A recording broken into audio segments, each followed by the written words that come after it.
मैं doctor Mahadev Singh, assistant professor of political science, Shri Sanwaliya ji government college Mandapiya Chittorgarh. आज हम पढ़ेंगे भारत शासन अधिनियम 1919। जैसा कि हम जानते हैं कि ब्रिटिश इंडिया के शासन में दौरान ब्रिटिश पार्लियामेंट के द्वारा भारत में गवर्नेंस के लिए एक्ट्स पारित किया जाते थे। उन एक्ट्स में जो मुख्य एक्ट हैं वो 1919 और भारत शासन अधिनियम 1935 के माने जाते हैं। आज हम पढ़ेंगे भारत शासन अधिनियम 1919। इस अधिनियम के प्रावधानों के बारे में जानने से पहले हम देखेंगे कि इस अधिनियम को लाने की क्या जरूरत पड़ी, यानी इसका बैकग्राउंड क्या है। तो हम बैकग्राउंड की बात करें तो प्रथम विश्व युद्ध 1914 से 1919 तक हुआ। 1919 में प्रथम विश्व युद्ध पेरिस की संधि के साथ समाप्त हो गया और विश्व में एक परिदृश्य बदला। सब जानते हैं कि ब्रिटेन है वो प्रथम विश्व युद्ध का अग्रणी नेता था और ब्रिटेन के नेतृत्व में प्रथम विश्व युद्ध जीता भी गया तानाशाही ताकतों के खिलाफ। परंतु जो परिस्थितियां बदल गई तो ब्रिटिश सरकार को लगा कि अब, क्योंकि प्रथम विश्व युद्ध में भारतीयों ने भी ब्रिटिश सरकार का साथ दिया था और ब्रिटिश सरकार को लगा कि अब जो परिस्थितियां विश्व में बदल रही है, परिदृश्य बदल रहा है, उस परिदृश्य में भारतीयों को प्रशासन में उचित स्थान देना जरूरी है, अन्यथा वहां भी किसी प्रकार का विद्रोह या क्रांति हो सकती है। तो भारत मंत्री मॉन्टेस्क्यू ने चेम्स्फोर्ड ने 20 अगस्त 1917 को एक प्रशासनिक व्यवस्था में सुधार की या परिवर्तन की एक घोषणा की, जिसे मॉन्टेस्क्यू घोषणा के नाम से जाना जाता है। और यही घोषणा लगभग कालांतर में चलकर भारत शासन अधिनियम 1919 का रूप धारण किया। इस अधिनियम में जो मुख्य प्रावधान लक्षण है वो यह, जो सबसे इंपॉर्टेंट वो है कि प्रांतों में आंशिक रूप से ही सही उत्तरदायी शासन स्थापित किया गया और दोहरी शासन या द्वैत शासन प्रणाली स्थापित की।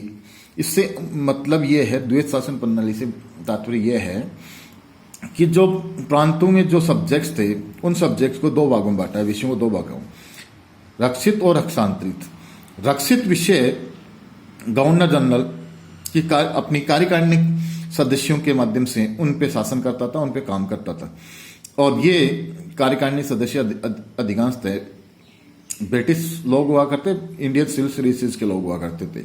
साथ ही जो ट्रांसफर्ड विषय थे उनको का दायित्व है मंत्रियों को दिया गया और मंत्री इन विषयों पर कार्य करते थे। परंतु अंतिम फैसला चाहे हस्तांतरित विषय का हो चाहे रक्षित विषय का, अंतिम शक्ति गवर्नर जनरल के पास ही होती थी। वो अपने विवेक से अनुसार इन पर काम कर सकता था। एक जो अन्य परिवर्तन हुआ कि जो प्रांत में जो गवर्नर्स की जो कार्यकारिणी परिषद हुआ करती थी उसमें भारतीयों को यथासंभव अधिक भारतीयों को एक सम्मानजनक स्थान देने का प्रावधान किया गया।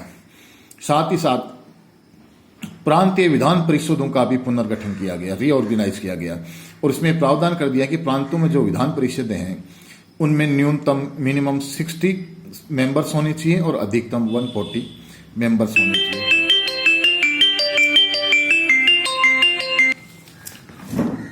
होने चाहिए। साथ ही केंद्र में अनुत्तरदायी शासन स्थापित ही रहा। प्रांतों में तो उत्तरदायी शासन स्थापित रहा,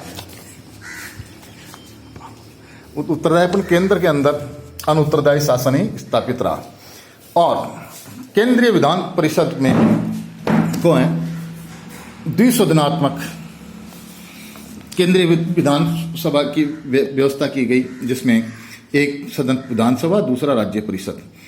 इसी तरह भारत परिषद में भी परिवर्तन किया गया और ये कहा गया है कि भारत परिषद में कम से कम 8 और अधिकतम 12 सदस्य होने चाहिए। और इसमें इसी के साथ एक जो महत्व परिवर्तन किया गया, जो भारत में प्रत्यक्ष निर्वाचन पद्धति का सूत्रपात करता है, आरंभ करता है, वह है निर्वाचन व्यवस्था। और भारतीयों को पहली बार 10% जनता को मताधिकार, वोटिंग राइट दिया गया। इसी के साथ एक अन्य प्रावधान किया गया कि जो राजा थे, जो रियासतों के राजा थे, उनका एक चैम्बर बनाया, नरेश मंडल बनाया गया और उसमें 121 रियासतों के राजाओं को स्थान दिया गया। साथ ही गवर्नर को कुछ संक्रमणकालीन आपातकाल में कुछ ट्रांजिशनल उपाय उनके लिए मेजर्स के लिए पावर्स दी गई और इसमें जो सबसे एक इम्पोर्टेंट वो जो पहलू हो रहा है वो है शक्तियों का विभाजन, यानी कि केंद्र और राज्य सरकारों के, यानी सेंट्रल गवर्नमेंट और प्रांतों के मध्य शक्तियों का बंटवारा किया गया कि किन किन विषयों के पर केंद्र सरकार कानून बनाएगी और किन किन विषयों पर प्रांतों की सरकारें कानून बनाएगी। इस प्रकार हम देखते हैं कि ये भारत शासन अधिनियम 1919 एक महत्वपूर्ण अधिनियम था और इसी ने भारत में प्रत्यक्ष लोकतंत्र की, उत्तरदायी शासन की, संसदीय परंपराओं की एक सुचारू रूप से नींव रखी।